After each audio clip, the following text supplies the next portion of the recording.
As a kid, we'd be out there working on the farm, and we'd hear the explosion of the bombs from to the west of us, and we were able to see the mushroom cloud come up. And when those mushroom clouds would come up, Mom would get us, and we had I've got three brothers. Let me just think, four brothers and a sister, so there are 5 children of us. And Mom would get us in the house, and Dad generally would stay out working on the farm. And I can remember one afternoon, I snuck out the front door and looked at the cloud as it was going over the house, and I do remember it having a reddish tint to the cloud. And I didn't stay out much, but that was, Mom wanted us inside the house. And since my mom passed away with lymphoma, and my dad passed away with leukemia. Dad passed away in 1999, and Mom in 2007, as I recall. And Dad lived for about 2.5 years after he was diagnosed with it, and Mom for about 1.5 years. But it was, it's been tough, to go through it. But I also remember just a little bit of the clinics that they would bring to the high school out there. It seemed like it was every 4 to 6 months, but I would almost say probably 2 times a year that they would come up to the valley to Enterprise High School, and they'd have all of the families that could make it come up. And the high school was in the gymnasium. They would have table after table after table that we'd go to, and they'd fill our glands all over. Each table had a certain tests that they had us do. I remember they'd give us sugar cubes to eat, whatever. That was sort of the fun part of it, I guess, as a kid. And but I don't know what was on the sugar cube or anything like that. But I remember it sure seems like that was part of some of the testing that I don't know if it was testing or just treatment that they gave us or whatever. But I know that the parents' interviews were different than the kids' interview. And Mom said that as she would go to a certain part, every time they would ask her, "Do you have a milk cow?" And Mom would say, "Yes, we have a milk cow." And then the next time the clinic would come around, "Do you have a milk cow?"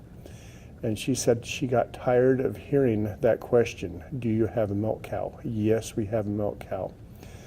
Mom made Dad go sell the cow, and we went from milk that you had to skim the cream off to carnation powdered milk. And for a farmer, I hated the powdered milk, absolutely hated it. And that was the one thing, from almost then on, while we lived, Mom would always make the carnation powdered milk. And now as an adult, my wife, we buy whole milk. I'm sorry, nothing but whole milk for me. But that was one of the some of the things that I remember as a kid. Dad's during his treatment, he would go through 3 months of. He would go through a week of chemotherapy, and then he'd have to be in the hospital under.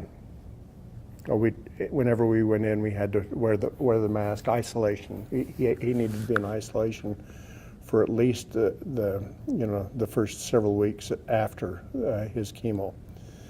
And he would do that treatment every 3 months. And after about the last treatment, about 9 months to a year into his chemo, they couldn't get him to recover from, they couldn't get his blood count back up. And the doctors, they finally were able to get his blood count up, and the doctor just sent him home. He says, "You'll be able to recover better at home than you will be able to here down here at St. George." And so he did recover, and then would have to go on occasion, but he did live for a good year and a half after that there. But towards the end of his battle with the leukemia, the doctor,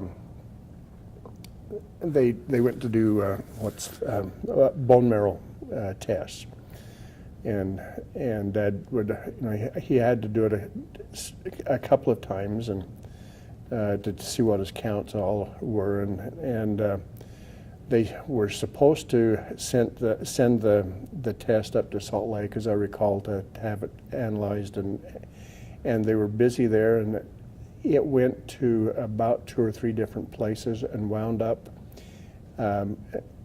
in Bloomington, Indiana, and there was a doctor there that did the test on it.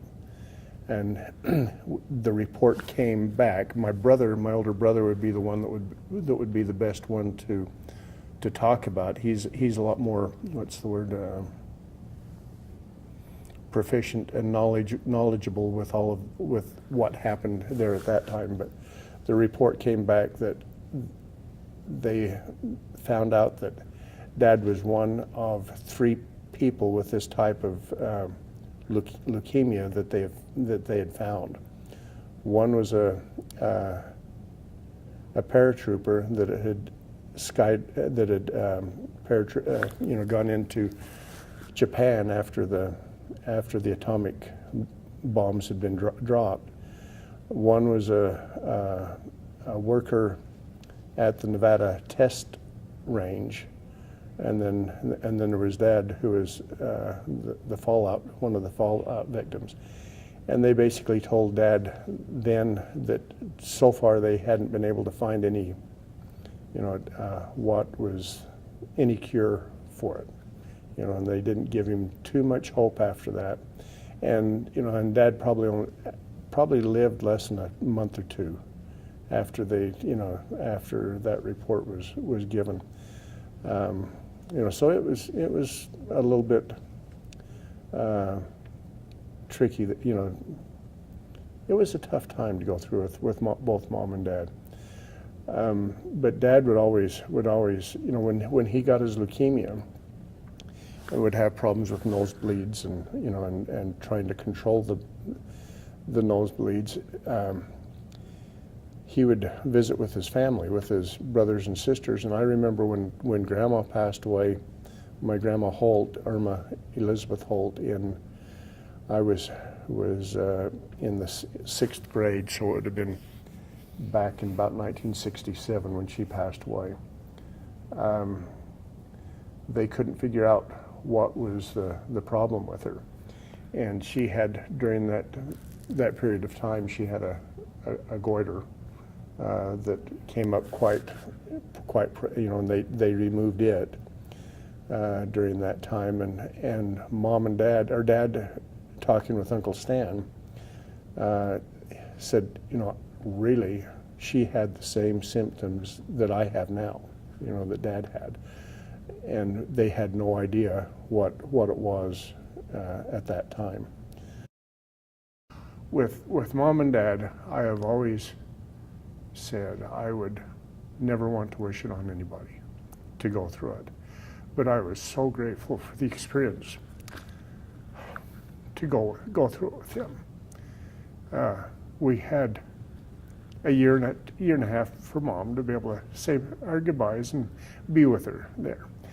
2.5 years with Dad. So thank you, but that's part of life. Life goes on. Life goes on, and you just go on and do the best that you can. And I know that I'm a better person because of Mom and Dad. And I can't complain at all. I'd still love to have had Mom and Dad for the next 20 years, but that's come and gone. So, but that's life. I've got to say that we were as a kid, were aware of the dangers. That the atomic bomb had side effects that in Japan that wasn't good. And so, but it didn't stop us from doing our work. We had work to do that we had to get taken care of, and the thing I loved about the farm, it taught me how to work. But sometimes not to make excuses. Even though we could make every bit of excuse about the nuclear testing, that you can't make life goes on. Life goes on.